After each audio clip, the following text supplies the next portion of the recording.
Helmets are a fundamental and critical piece of safety gear for caving. While caving-specific helmets are not being manufactured, helmets designed for rock climbing are very good options. A helmet that is UIAA rated is strongly recommended over something like a bike, ski, or skate helmet. These are specifically designed to stay on the head during a fall and are engineered to absorb the impacts of falling rocks or a lead climbing fall, the same forces that may be encountered while caving. A helmet serves several key functions, including bump protection, protection from falling objects, protection during a fall, and provides a base for mounting a hands-free light. Of all these functions, bump protection is probably the most critical for caving. The ceiling height in undeveloped caves varies significantly, and it's common for cavers to hit their head on the ceiling or low-hanging ledges, no matter how careful. Without the protection of a helmet, these contacts with the cave wall would eventually result in a serious injury. Protection against falling objects, such as dislodged rocks or dropped gear from cavers above, is another critical function. And while trips and falls should be avoided, accidents sometimes happen, and hitting your head against a cave wall or breakdown block during a slip or trip, or in a lead climbing fall, could result in more serious injuries without the protection of a helmet. There are three primary helmet types: hardshell, foam, and hybrid. The helmets that are most useful to cavers are hardshell and hybrid types, because they have a hard plastic outer shell that holds up to the abuses of regular caving, and provides a rigid surface for mounting a headlamp. These types of helmets are typically heavier than foam helmets, but the increased weight comes with better durability and longer life.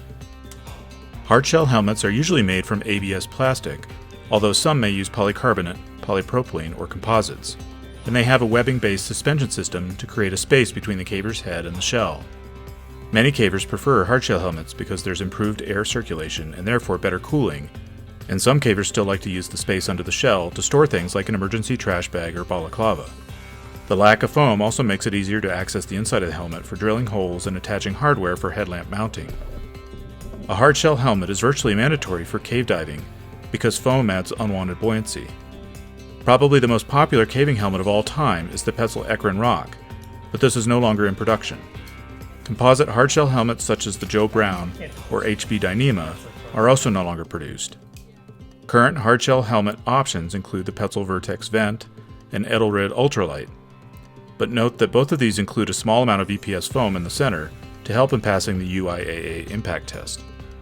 Hybrid foam shell helmets replace the upper part of the suspension system with foam, which has excellent impact absorption properties and is lightweight.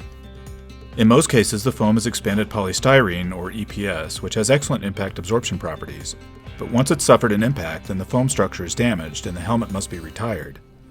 Many newer foam or hybrid helmets now incorporate some EPP, or expanded polypropylene. The EPP foam tends to be softer, and it can absorb mild impacts and recover without permanent damage. The use of foam in a hybrid helmet allows the shell thickness to be reduced significantly, and the resulting helmets are often lighter than hardshell helmets by up to 25%. They also tend to be less expensive than either hardshell or foam helmets.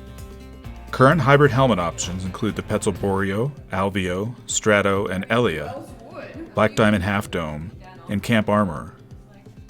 Foam helmets are growing in popularity with rock climbers and are now the dominant type used by that group. They are favored because they are extremely light and excellent at impact absorption. In caving, helmets are subjected to hundreds of small impacts that are likely to significantly shorten the life of a foam helmet. Some cavers still opt for these, knowing that they will need to be replaced more often, and use them with headlamps on an elastic band, such as those by Zebralight, Phoenix, or Princeton Tech. However, most cavers feel the improved durability of a hardshell is worth the slightly higher weight. Some popular foam helmets include the Petzl Sirocco and Meteor, Black Diamond Vapor and Vector, Mammoth Wallrider, and Edelrid Shield. Almost all climbing helmets are both CE and UIAA certified, which simply means they pass a set of impact and fall tests. Most helmets have a rated shelf life of 10 years, though they should be retired immediately following a significant impact or fall. There's nothing magic that happens to the polymers in a helmet at 10 years, but this is a general lifetime limit for plastics and textiles from most climbing gear manufacturers. Since the primary function of a caving helmet is bump protection, most cavers continue to use them as long as there are no visible cracks. However, if you're doing a lot of vertical caving where you're exposed to rockfall, or climbing where lead falls are a possibility, then you may want to retire your helmet at the 10-year mark, or whenever the wear and tear causes you concern. Many cavers add stickers, or they drill holes in the shell for mounting headlamps. Manufacturers don't like this practice, and it will void the warranty, though it's unlikely to significantly weaken the helmet. If you do put screws or bolts through the shell of your helmet, be sure to keep them short and orient them so that the pointy end faces away from your skull. Whatever you want to call it, a helmet, hard hat, lid, or brain bucket, it's a critical piece of gear that every caver needs. There are many options available, though there has been a shift by manufacturers in recent years away from hardshell designs towards foam, and many of the models favored by cavers are now only available through Craigslist and eBay. Over the next few months, I will release short reviews of some of the most popular models used by cavers.